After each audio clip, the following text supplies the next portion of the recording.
जय श्री राम चैनल के दर्शकों को मेरा बार बार नमन। मेरे मित्रों, मैं आशा कर रहा हूं आप लोग मुझे देख रहे, लाइक कर रहे हो, सब्सक्राइब कर रहे हो। मेरे मित्रों, कल सरस्वती देवी ने लीला से कहा था, महामते जगत के विषय में जितना मेरे बुद्धि में ज्ञान था, मेरे बुद्धि के अंदर जो कुछ था वो सब मैं तुम्हें दिखा चुकी हूं।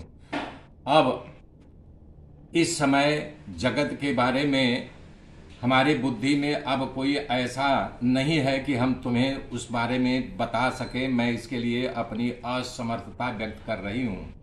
तब अपने पूर्व जन्म के संसार से निकल करके पूर्वोक्त रीति से बहुत सारे ब्रह्मांडों को पार करती हुई दोनों स्त्रियां वहां पहुंच गई जहां राजा पद्मा का शव जो है फूलों से आच्छादित होकर रखा था। वहां पर लीला का स्थूल शरीर जो है समाधि अवस्था में बैठा हुआ था। शोक के कारण रात्रि बड़ी लंबी लग रही थी। वहां के लोग कुछ प्रागाढ़ निद्रा में युक्त थे। वो अंतःपुर धूप, चंदन, कपूर, अगर, केसर के सुगंध से भरा हुआ था। उसे देख करके लीला के पति को दूसरे जहानी पद्म राजा होकर के यानी स्थित था वहां जाने की उसे इच्छा हुई। अर्थात राजा पद्म यहाँ जब मर गया है तो उसने संकल्प किया था लीला ने कि पति जब हमारा मर जाए तो इस आकाश से, इस हमारे गृह आकाश से इसका जीव बाहर न जाने पाए। तब बोल रहे मृत्यु के बाद जहाँ उत्पन्न हुआ वहां जाने की लीला को उत्कंठा हुई।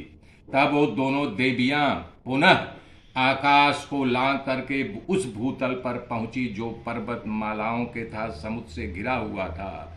तत्पश्चात मेरू पर्वत में जम्बू द्वीप, ये भारतवर्ष कहा जाता है, जम्बू द्वीपे भारत खंडे, वहां पर 9 खंडों में विभक्त था। जम्बू द्वीप के भीतर भारतवर्ष में लीला के पति का जो राज्य था वहां पर पहुंच गई। वो दोनों वहां पहुंच गई। इसी समान भूमंडल का मंडल था। उस राज्य में किसी राजा ने आक्रमण किया। अपने सहायभूत सामंतों के कारण उस आक्रमणकारी भूपाल की शक्ति बहुत बड़ी चढ़ी हुई थी जो आक्रमण किया था। उस राजा के साथ संग्राम छिड़ने पर उसे देखने के लिए आए हुए तीनों लोकों के प्राणियों से वहां का आकाश ठसाठस भरा हुआ था। बोल रहे हैं दोनों देवियां निशंक होकर के वहां आ गई। उन्होंने आकाश को आकाशचारी प्राणियों के समुदाय से इस तरह आक्रांत देखा मानो वहां मेघों की घटा घिराई हो। स्वर्ग लोक के स्थान पाने योग्य शूर वीरों को लाने के लिए व्यग्र हुए इंद्र के लोग वहां भाग दौड़ कर रहे थे, जो आकाश में उद्भासित हो रहा यानी दिखाई दे रहा था। कह रहे हैं श्री रामचंद्र जी ने पूछा कि भगवान शूर किसे कहा जाता है, योद्धा प्रतिपादित हो जाता है, कौन स्वर का अलंकार है, अथवा कौन डिम्ब हाव कहा जाता है, जो बच्चे का युद्ध होता है उसे डिम्ब हाव कहते हैं। श्री वशिष्ठ जी ने कहा, रघुनंदन, जो शास्त्रों के सदाचार से युक्त स्वामी के लिए रणभूमि में मारा जाता है या अपना प्राण देता है अथवा विजयी ही हो, दोनों अवस्था में वो शूरवीर कहलाता है। पूर्वोक्त के अनुसार विपरीत अत्याचारी दुराचारी स्वामी के लिए जो प्रजा का शोषण करता है, युद्ध करने से रणभूमि में किसी वीर के द्वारा उसका अंग कट जाए या यूं ही मौत को प्राप्त हो तो नरक का गामी होता है, जिसे डिम्बाहाव कहा जाता है। कहते हैं डिम्बाहाव में मारा गया। ऐसा मनुष्य निश्चित ही नरकगामी होता है।